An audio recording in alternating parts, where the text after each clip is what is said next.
Our FDI, so the outward stock of FDI that we send over into the US, it's jumped to 16 billion, which has tripled the size over 2 years, right? And a lot of this has to do with decisions that we've worked with when we're looking at what PEM is doing, what MFA is doing, Ministry for Foreign Affairs is doing.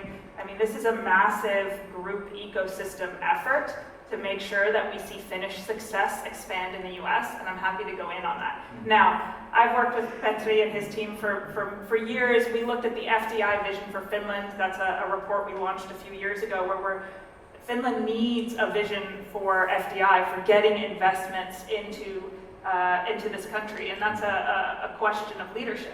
And so if you're asking ever a leader of any organization, are there things you can do to improve? You're not being a good leader if you're not saying yes.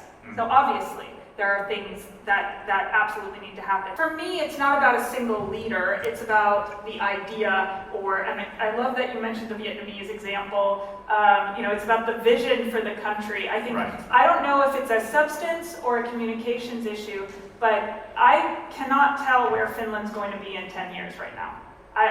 Where is Finland going to be? I don't know. And that is worrying, because I think part of leadership, regardless of your role, city, region, president, prime minister, is kind of leading from the front. You want to be able to say, we're making these decisions, it's a difficult time, but if we do this right, we'll be here.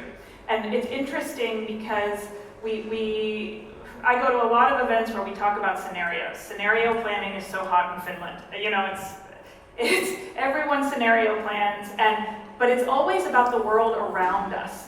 It needs to also be more specific about, and maybe it's a communication issue, it needs to be more specific about, in Finland, if we do this, this happens in 10 years, if we don't, this happens.